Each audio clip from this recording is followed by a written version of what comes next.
আজ ট্রেন জার্নিটা ভালোই উপভোগ করেছি। আষাঢ় মাস হওয়ায় আকাশ মেঘলা ছিল, ঝিরিঝিরি বৃষ্টি পড়ছে পুরোটা সময় ধরে। দীর্ঘ 6 ঘন্টা জার্নি শেষে ভোর ভোর সময়ে হেমায়েতপুরে এসে নামলাম। এখান থেকে 20 মিনিট পথ পাড়ি দিলেই আমার বন্ধু সুকান্তের বাড়িতে গিয়ে পৌঁছাবো। আমি ভুবন দাস, আমার বাড়ি ঢাকা শহরে। গ্রামীণ জীবন আমার স্বচক্ষে কখনো দেখা হয়নি। যাও হয়েছিল সেসব জায়গায় এখন আর কোনো প্রকৃতির ছোঁয়া নেই। বড় বড় দালান কোঠা নির্মাণ হয়েছে, আর এজন্যই সুকান্ত আমাকে ফোন করে আসতে বলে। হেমায়েতপুর গ্রাম নাকি অনেক সুন্দর। তাই আর লোভ সামলাতে পারলাম না। দুর্গাপূজার বন্ধ পেয়েছি বেশ কয়েকদিন। ছুটির এই দিনগুলো সুকান্তর গ্রামেই কাটাবো। হাঁটতে হাঁটতে বৃষ্টি জোরালো হতে লাগলো। আমিও জোরে পা ফেলতে লাগলাম।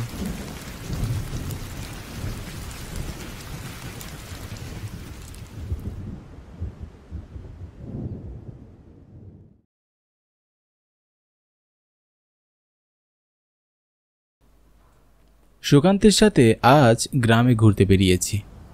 সারাটা বিকেল ঘোরাঘুরি শেষে যখন বাড়ি ফিরব তখনই মুষলধারে বৃষ্টি শুরু হয়।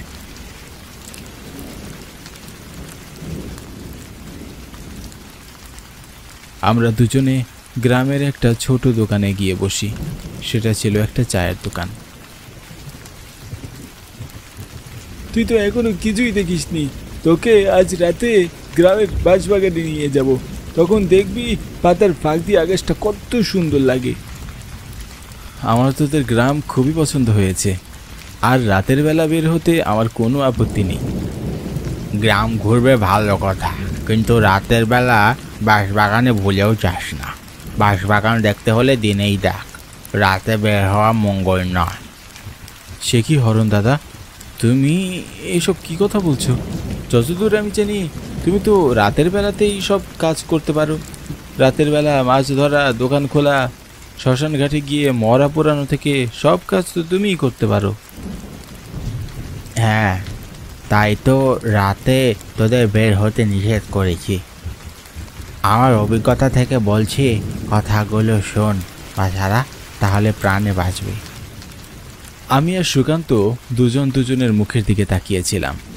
হরণ দাদার কথা কিছুতেই আমাদের বোধগম্য হচ্ছে না। বৃষ্টি থেমে গেলে আমরা দুজনে কথা বলতে বলতে চা দোকান থেকে চলে এলাম।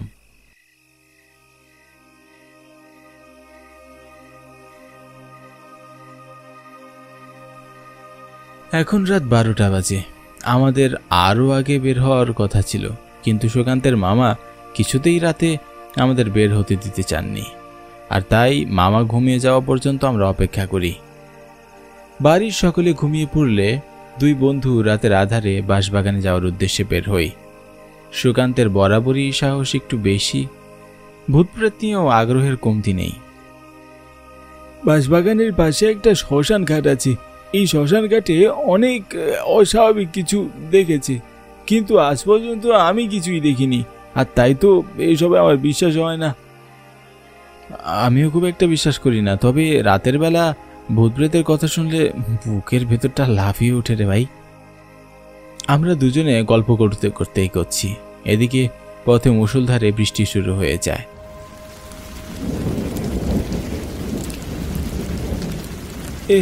এখন কি হবে?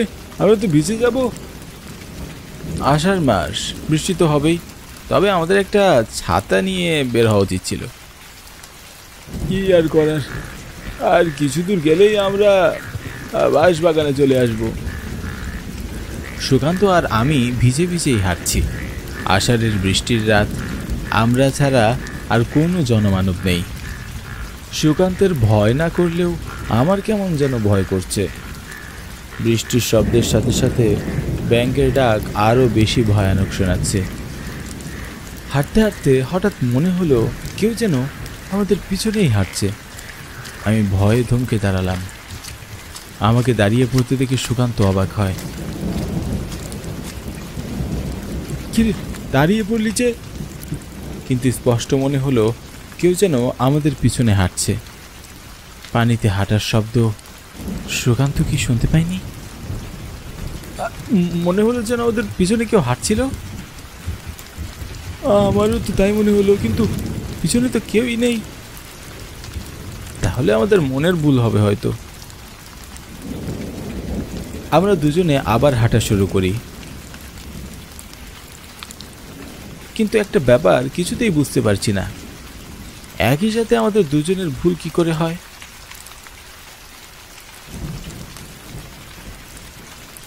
রাতের বেলা এখানে আসা কি ঠিক হয়েছে? কেমন যেন একটা ভয় করছে না সুকান্ত? তুই তো দেখছি একটা ভিতর ডিম। তোরা শহরের ছেলেরা নাকি অনেক সাহসী, হ্যাঁ? কেন যেন এই পরিবেশটা অনেক বেশি ভয়ানক লাগছে রে ভাই। কিচ্ছু হবে না, চল বাঁশবাগানের ভিতরে যাই, তোর অনেক ভালো লাগবে।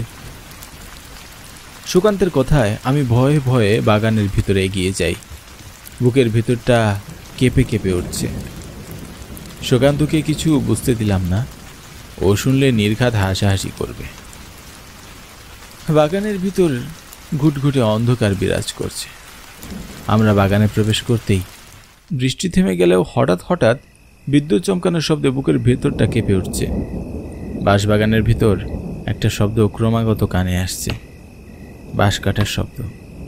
আমরা দুজনে বাঁশ কাটার শব্দ শুনতে পেলাম। এটা কিসের শব্দ? মনে তো হচ্ছে কেউ যেন বাঁশ কাটছে, কিন্তু এত রাতে কে বাঁশ কাটবে? বাগানের ভিতর তো কাউকেই দেখতে পাচ্ছি না। সুকান্তের দিকে তাকিয়ে মনে হচ্ছে এবার সে নিজেও একটু ভয় পেয়েছে, কিন্তু মুখে কিছুই বলছে না। আমাদের বাড়ি ফেরা উচিত বন্ধু। হ্যাঁ চল তাই যাই।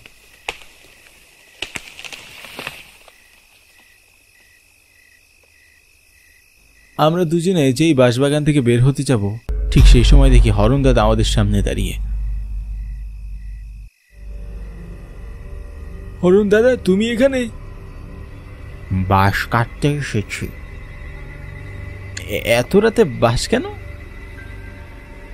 আমার গিন্নি মারা গেছে, মরা পোড়াতে বাঁশ লাগবে, তাই বাঁশ নিতে এসেছি। হরণ দাদার কথা শুনে আমরা দুজনে হতভম্ব হয়ে তাকিয়ে থাকি। হরণ দাদার বউ মারা গেছে, এটা সে খুব স্বাভাবিকভাবে আমাদের বলছে কিভাবে? বিন্দুমাত্র শোক বা চোখে মুখে কোনো কিছুই ফুটে উঠছে না। তোরা যাবি আমার সাথে? কোথায় যাবো হরণ দাদা? শ্মশানে। মরা পোড়াতে আমাকে সাহায্য করবি? হরণ দাদার কথায় সুকান্ত রাজি হয়ে গেল। আমার মন কিছুতেই সায় দিতে চাইছে না। এই রাতের বেলা শ্মশান ঘাটে যাওয়াটা কি ঠিক হবে? সুকান্ত হরণ দাদার পিছু পিছু যাচ্ছে, আমিও ধীরে ধীরে এগোতে থাকি। বাঁশবাগান থেকে বেরোতেই একটা ভ্যানে সাদা কাপড় নিয়ে লাশ দেখতে পাই। লাশ দেখে আমার গা শিউরে ওঠে। এর আগে কখনো লাশ দেখতে যাইনি আমি। আষাঢ়ের রাত, ঠান্ডা বাতাস বইছে, চারিদিকে ঝিঝি পোকাদের সব ডাক, সব মিলিয়ে একটা ভৌতিক পরিবেশ বিরাজ করছে। কিছু দূর যেতেই একটা বড় শ্মশান ঘাট চোখে পড়ে। হরণ দাদা আমাদের দুজনকে উদ্দেশ্য করে বলে, তোরা লাশের পাশে থাক, আমি চিতা সাজাই। বৃষ্টিতে তো ভিক্ষের সব শেষ হয়ে গেছে। ঠিক আছে দাদা।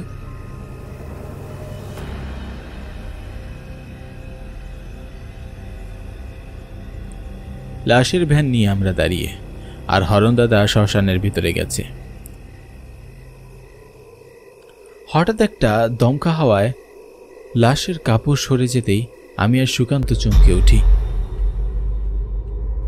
দুজনে দুজনের মুখের দিকে তাকাই। দুজনের চেহারায় ফুটে উঠেছে ভয় আর আতঙ্ক। এ কি করে সম্ভব? এ তো হরণ দাদা। হরণ দাদা এখনই শ্মশান ঘাটে গিয়েছে, তাহলে এই লাশ? কি হচ্ছে সুকান্ত আমাদের সাথে? বুঝতে পারছি না, কিন্তু এখানে থাকা নিরাপদ নয়। তাড়াতাড়ি এখান থেকে পালাই চল।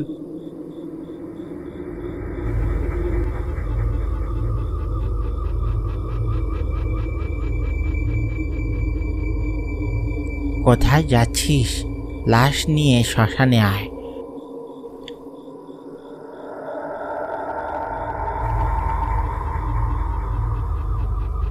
শ্মশানের সামনে হরণ দাদা, ভ্যানের ওপর হরণ দাদার লাশ। কি হচ্ছে বুঝতে পারছি না, ভয়ে শরীর কাটা দিয়ে উঠছে বারবার। তাড়াতাড়ি আয়, লাশটা চিতায় পোড়াতে হবে।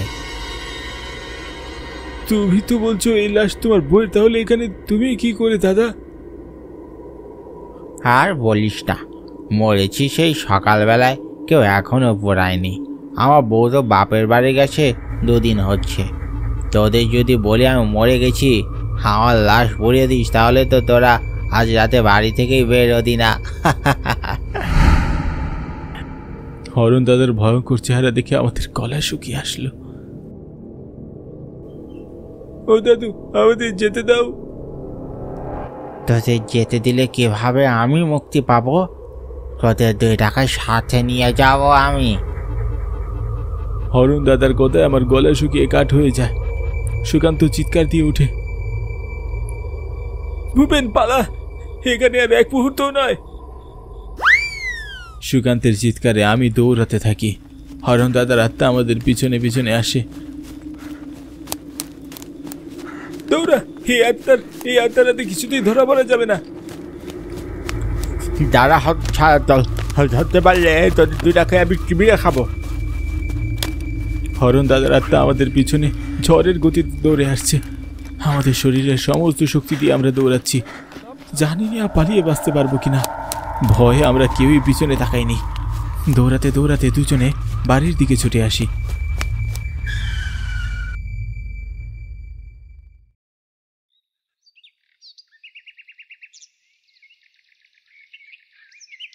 পরদিন আমি আর সবাইকে রাতের ঘটনা খুলে বলি।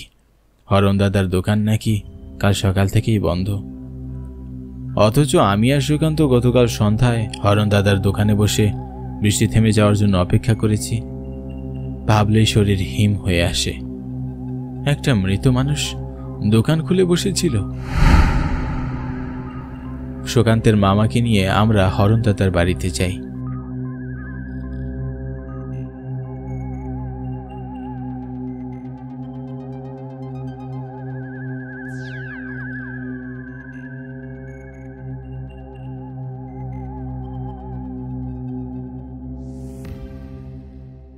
আর গিয়ে কাঠের উপর হরণ দাদার নিথর দেহ পড়ে থাকতে দেখি। সুকান্ত দাদার বউ বাপের বাড়ি থেকে আসলে গ্রামের লোকজন মিলে তাকে শ্মশানে নিয়ে পুড়িয়ে দেওয়া হয়।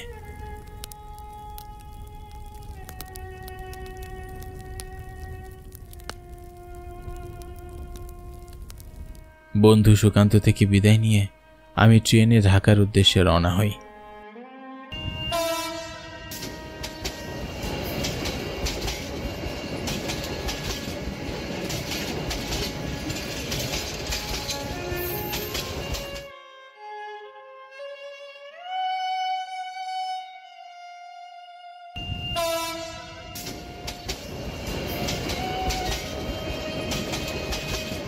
হেমায়েতপুর গ্রাম ঘুরতে এসে ভৌতিক অভিজ্ঞতা হবে এটা কখনো কল্পনাও করতে পারিনি। এই ঘটনাটা ভাবলেই ভয়ে আমার নিঃশ্বাস বন্ধ হয়ে আসে। সেদিন আমরা বেঁচে ফিরব কখনোই আশা করিনি।